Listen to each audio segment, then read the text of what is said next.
seperti berbohong ketika dalam bersanda gurau atau canda. Sebab kebohongan tersebut akan menimbulkan kegaduhan ketika saat bercanda itu ada yang menganggap serius. Dan ada lagi semacam ini, baru lagi prank. Apa istilahnya itu? Bukan prank itu. Itu luar biasa itu, bahkan banyak makan korban malah. Itu kan berbahaya. Ini bukan canda itu. Ya. Tidak sedikit korban. Dan itu ditiru oleh orang-orang anak-anak kita. Anak-anak muda kita. Ya. Atau perbuatan bohong tersebut akan terbawa pada perkara yang di luar canda. Memang awalnya terbiasa dalam candaan, nanti akan terbawa di luar perkara yang bukan canda. Maka dari itu ajaran Islam melarang untuk berbohong atau hak meskipun untuk bercanda. Sebagaimana yang dijelaskan oleh Rasulullah dalam sabdanya, wailul lil ladina wailul ladzi yuhadditsu bil hadits liyudhaka bihil qaum fayakdzibu wailul lahu. Kata Rasulullah, neraka willah bagi seorang yang membawa sebuah cerita untuk membuat ketawa orang lain, ya, maka ia berdusta, ya, demi untuk apa? Menghibur jamaah, membuat orang. Dan kadang-kadang ini berlangsung dalam kajian-kajian agama. Kadang-kadang berlangsung dalam kajian agama, bukan hanya di acara-acara yang dilakukan oleh orang-orang yang jelaslah pelaku kemaksiatan dan segala macamnya. Ya, hiburan-hiburan tidak terdidik sedikit pun, ya kan?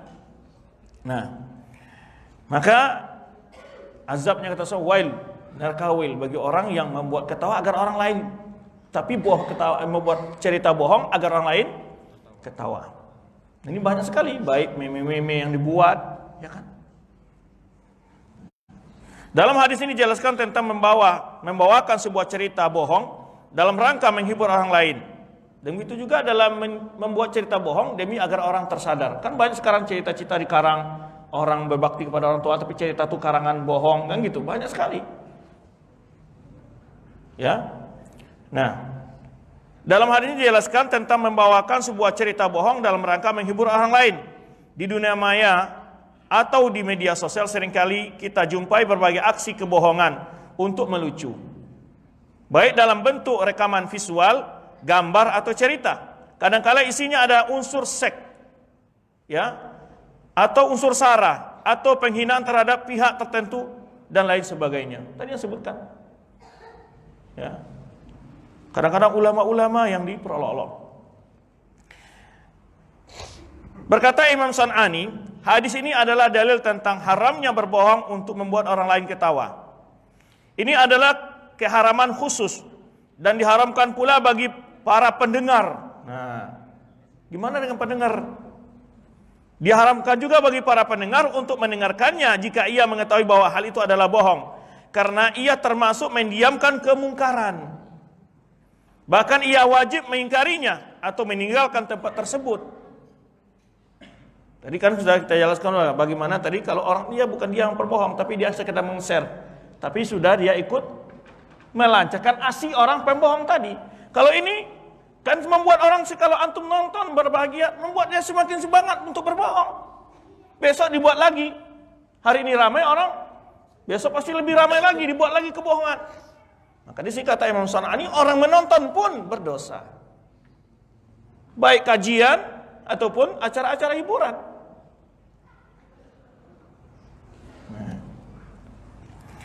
Bahkan ia wajib mengingkarinya atau meninggalkan tempat tersebut. Menurut Ar-Ruyani, seorang ulama Syafi'iyah, mengatakan bahwa perbuatan tersebut merupakan dosa besar.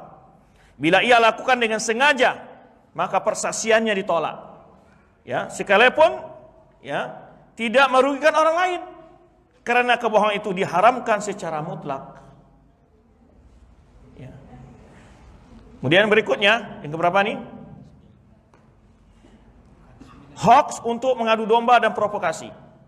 Ya. Kan juga ada orang buat, itu seperti tadi itu, provokasi itu. Dan kadang-kadang di belakang ini banyak berita-berita Syiah, apalagi tentang Saudi, ya. Kebanyakan sekali berita hoax tentang Saudi itu. Itu di belakangnya siapa? Rata-rata orang Syiah Iran. Karena Syiah sama Iran sama Saudi sekarang lagi dalam berkonflik. Dan itu penuh berita bohong disebarkan oleh mereka. Ya. Suatu perbuatan yang masif di media sosial, penyebaran berita-berita hoax yang provokatif. Baik partai politik, baik ormas, ya. Hari ini pertama itu menjadi konsumsi masyarakat sehari-hari. Ya. Hal ini telah menimbulkan banyak kekisruhan dan kegaduhan dalam dunia politik, sosial, ekonomi, dan keamanan. Itu akibat dari kebohongan tadi. Jika hal ini tidak diwaspadai dan ditanggulangi dengan serius, maka akan menimbulkan efek yang fatal untuk persatuan dan kesatuan bangsa ini. Salah satu cara penanggulangannya adalah dengan memberikan wawasan keagamaan bagi masyarakat, terutama ya masyarakat Muslim. Dengan dari hadis Hudzaifah bahwa dia berkata, aku mendengar Rasulullah bersabda, la yadkhulul jannata namamun. Tidak akan pernah masuk surga orang yang tidak akan masuk surga orang yang namam. Namam itu apa? Ya, provokator. Provokator. Adu domba. Dalam hadis lain, la yadkhulul jannata qattatun. Ya. Sama artinya qattatun, tapi ada ulama menjelaskan namam adalah pelaku namimah. Adapun pengertian namimah adalah orang yang menyampaikan perkataan seseorang kepada orang lain dengan tujuan untuk merusak hubungan di antara mereka, mengadu domba.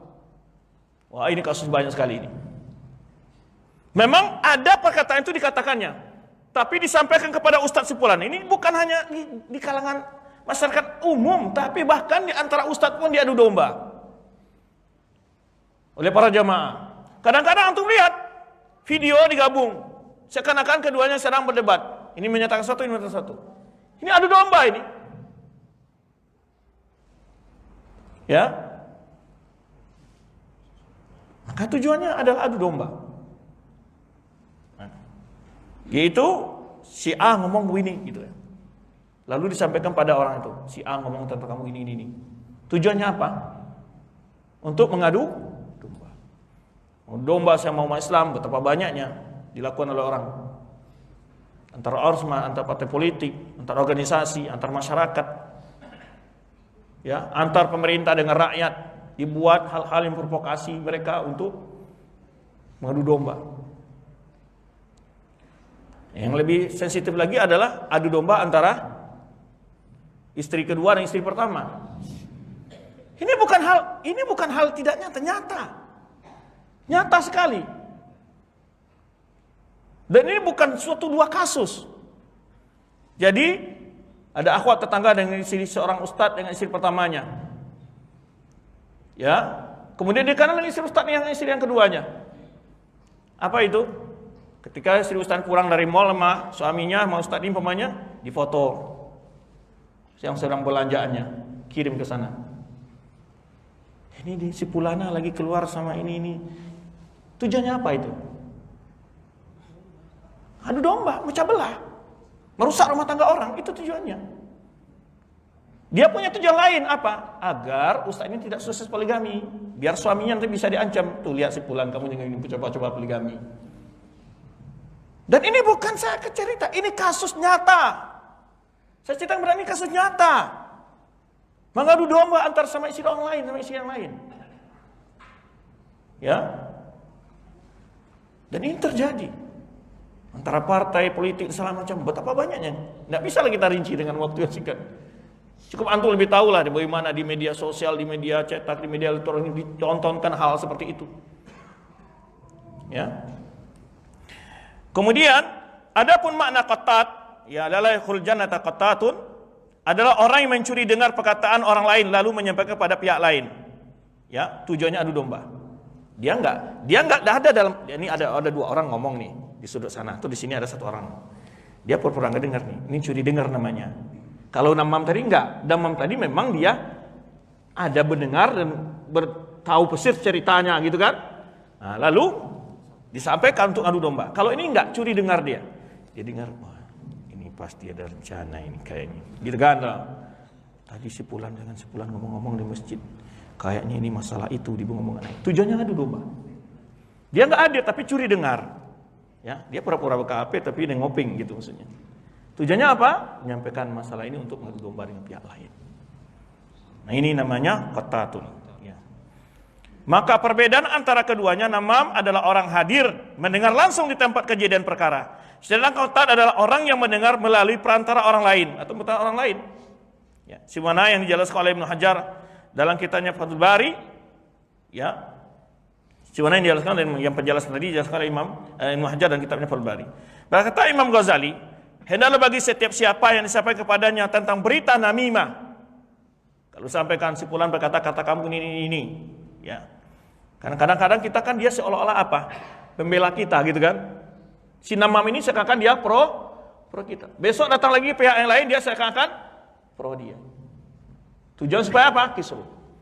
Dan banyak kekisruhan antara pejabat sesama pejabat dan ini. Kadang-kadang itu. Yang banyak namam ini kadang-kadang adalah media. Mempelintir berita-berita perkataan seorang pejabat, itu jadi namam. Ya. Hendaklah, kata Imam Ghazali, bagi siapa yang disampaikan kepadanya tentang berita namimah, tidak mempercayai orang yang membawa berita tersebut kepadanya. Dan hendaklah ia tidak berburuk sangka terhadap orang yang dilaporkan kepadanya. Ya. Sekaligus tidak mencari bukti tentang berita yang disampaikan itu. Nah, kadang-kadang kalau jadi jangan percaya, ya, jangan berburuk sangka kepada orang diberitakan itu, dengan mencari bukti. Inilah awal Allah sebutkan dalam surah Al-Hujurat, ya ayyuhalladzina amanu istanibu katsiran minadh-dhanni. Wahai orang beriman, jauhilah prasangka-prasangka. Inna ba'dadh-dhanni ismu. Karena sebagian prasangka itu dosa. Wala tajassasu, jangan coba-coba apa? Tajassus itu apa? Mengintai-ngintai kesalahan orang lain. Karena ingin cari bukti. Kalau sudah prasangka, dia punya prasangka nih. Betul nggak sangka-sangka dia? Dia akan mencoba mencari bukti. Maka ini tajassus. Nah, sudah tajassus, punya bukti dia, baru gunjing. Wala tajassus, wala yaktab ba'dukum ba'dha. Jangan sebagian kalian menggunjingkan yang lain. Ini 3 rangkaian ini. Prasangka dulu, lalu ingin meyakinkan prasangkanya. Dapat bukti, lalu digunjingkan. Baik. Jadi kata beliau, sekaligus tidak mencari bukti tentang berita yang disampaikan tersebut, ya, kepadanya. Hendaklah ia mencegah orang tersebut dan menjelaskan keburukan perbuatannya, bahkan memarahi orang tersebut jika ia tidak berhenti melakukan perbuatannya. Karena namimah menurut Imam Ghazali memiliki 3 sumber keburukan: kebohongan, hasad, dan kemunafikan. Subhanallah. Jadi namimah timbul berapa? 3 hal. Yang pertama apa? Kebohongan. Yang kedua, hasad. Yang ketiga, kemunafikan. Jika kita mengamati berita-berita menyebar di media sosial dewasa ini, begitu banyak perbuatan hoax provokatif yang memancing untuk jadi saling benci dan memicu permusuhan antar pemerintah dan rakyat, antara etnis dengan etnis yang lain, antara partai politik dengan partai politik yang lain. Sebagian hari semakin bertambah, bukannya berkurang. Semoga apa yang telah kita jelaskan di sini dari hadis Nabi SAW dapat memberikan wawasan bagi masyarakat untuk meninggalkan perbuatan hoax tersebut atau kebohongan. Kesimpulan, dapat disimpulkan dari apa yang telah kita jelaskan di atas, bahwa agama Islam adalah agama yang sempurna, telah mengantisipasi sejak 14 abad yang lalu, ya, berbagai kemungkinan penyimpangan moral di tengah masyarakat.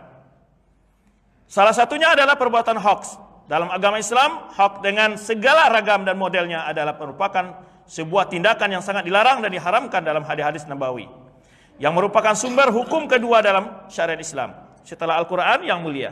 Pelakunya berhak untuk dihukum di dunia secara pidana atau mendapat azab yang keras di akhirat kelak, sesuai dengan efek dan tajuk dari kebohongan yang dia lakukan. Efek kebohongannya bagaimana? Tajuk kebohongan tentang apa? Berbohong tentang agama, pasti dosanya lebih besar dari bohong tentang hal-hal politik. Ya. Efeknya kalau membuat terjadi pertumpahan darah, provokatif segala macam, tidak seperti dosa orang sekedar hanya menyampaikan sebuah berita bohong yang tidak berefek berdampak sangat fatal. Nah, inilah sekilas nasihat untuk diri kita, semua kita lebih bijak dalam menggunakan nikmat yang telah Allah buka kepada kita. Media sosial sekaligus sebagai nikmat, namun juga sekaligus dia juga sebagai fitnah dalam kehidupan kita. Ya, maka semoga Allah SWT melindungi kita dari perkara-perkara yang negatif dari alat-alat ya media ini dan kita dapat menggunakannya sesuai dengan tuntunan Allah Subhanahu wa taala. Demikian kita buka tanya jawab sekitar 10 menit ya. Persilakan jika ada Bapak yang ingin diskusi atau ada hal yang dipertanyakan, kami persilakan. Jika tidak kita tutup.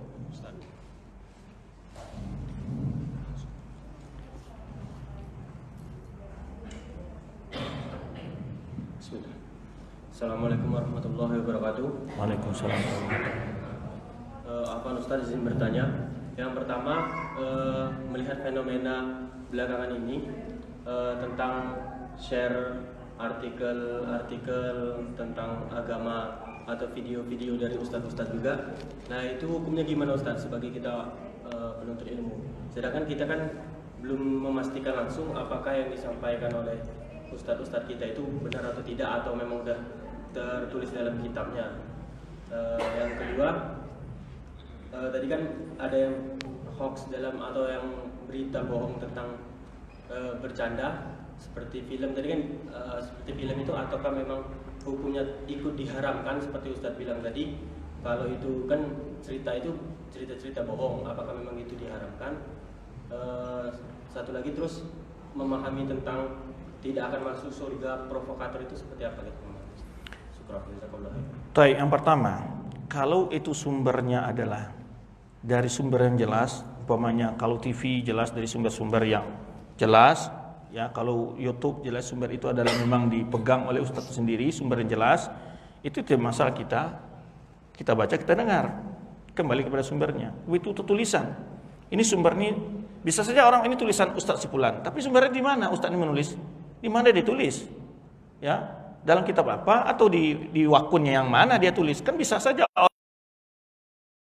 tersebar seperti salah seorang ustadz dia mengabarkan begitu, dia tidak pernah menulis, tapi kesimpulan seseorang dalam kajiannya ditulis oleh dia, dibilang bahwa dia nulis, dia tidak pernah nulis kan, maka nggak bisa itu dikatakan tulisannya dia, ya kecuali sudah disampaikan kepada Ustadz, bagaimana ini antum setuju dengan isi ini bahwa ini adalah tulisan ceramah antum, saya ini share. Tapi tetap disebutkan saya kumpulkan dari hasil kelingkasan ceramah beliau yang menulis Sipulan dalam ceramah beliau di tempat A dengan judul B. Harus jelas. Ya kan? Kadang-kadang ada ceramah yang dipotong-potong, digabung-gabungkan jadi suatu hal yang salah kadang-kadang. Banyak sekali itu. Sekarang kan banyak sekali bentuk orang berbuat bohong dalam media ini luar biasa. Ya. Muka kita bisa ditukar di muka siapa saja, bisa kok. Ya kan? Tidak sedikit sekarang. Masalah suara, bisa saja semua sekarang dipalsukan semua. Nah, itu yang pertama. Maka tadi, jelaskan sumbernya di mana. Akurat, pasti. Ya. Kemudian yang kedua, pertanyaan tadi tentang film. Ya, masuk kan bohong. Apalagi gerang bohong itu. Ya. Kemudian yang ketiga adalah, maksudnya di situ bukan berarti dia keluar dari Islam. Tapi dia dinafikan masuk surga dalam bentuk apa? Seperti kaum muslimin yang masuk surga tanpa ada hisab dan azab. Tidak masuk surga itu maksudnya bukan berarti dia apa? Kekal dalam neraka. Ya. Tapi dia masuk neraka sesuai dengan besar kecil dosanya. Kemudian setelah itu bersih dari dosanya baru dia masuk surga. Selama dia sebagai seorang muslim. Maka muslim itu tidak ada yang kekal dalam neraka. Tidak ada yang kekal dalam neraka. Semuanya akan masuk surga. Tetapi bukan berarti semuanya masuk surga tanpa masuk neraka. Ada yang masuk surga nggak mampir di neraka dulu.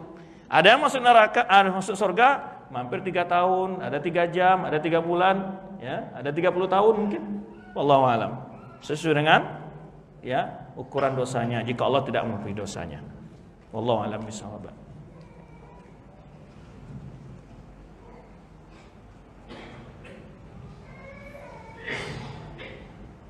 Baik, yang lainnya? Jika tidak ada kita tutup. Ya.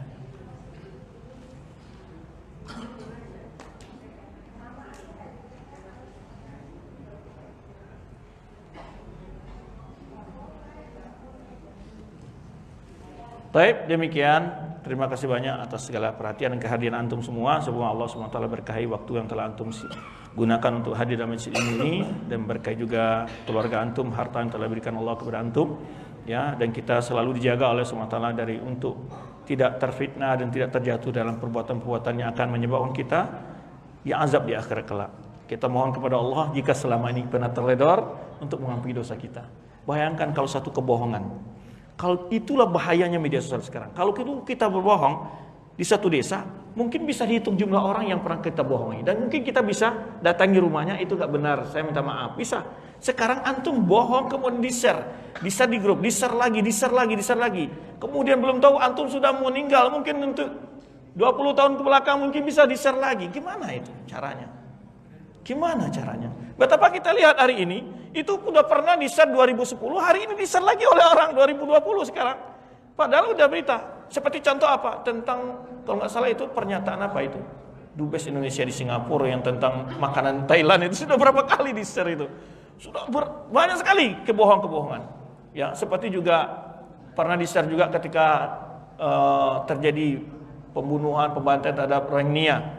Itu ada manusia yang dibawa dengan gerobak segala macam ya, bergelimpangan. Padahal itu nggak ada hubungan dengan Rohingya, itu adalah kejadian gempa di Cina pada tahun berapa gitu kan. Coba bayangkan antum, banyak sekali orang mengasih topik-topik itu.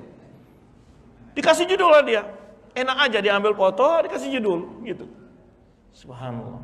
Padahal jelas sekali kalau orang-orang ini ya nggak ada yang seputih-putih yang kayak gitu kan. Antum bisa mikir dikit. Tapi gitulah. Dan ini banyak sekali.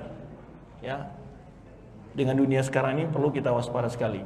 Ya, satu kebohongan bisa kita sangat repot untuk mengendalikan dosanya nanti. Gimana lagi untuk klarifikasi, dibawa klarifikasi. Ya, ada orangnya barang klarifikasi kita. Orang udah kadung dapat yang pertama. Yang kedua kurang semangat biasanya orangnya barang klarifikasi. Apalagi kalau berita yang pertama tadi lebih apa namanya? Lebih musyawak, lebih menghibur, lebih panas gitu kan. Nah, klarifikasinya orang nggak semangat nyebarin itu. Nah, ini efeknya. Maka dari itulah kita hati-hati sekali dalam share, dalam berkata, dalam bicara, apalagi terutama para mubalik ya, menyampaikan hadis harus jelas kekuatan hadisnya, jangan suka berbohong, membuat fitnah-fitnah ya, membuat cerita-cerita yang bohong demi supaya jamaah kagum dengan cerita itu dan segala macamnya ya. Demikian wallahu a'lam bishawab. Subhanakallahumma wa bihamdika asyhadu an la ilaha illa anta astaghfiruka wa atubu ilaik. Wassalamualaikum warahmatullahi wabarakatuh.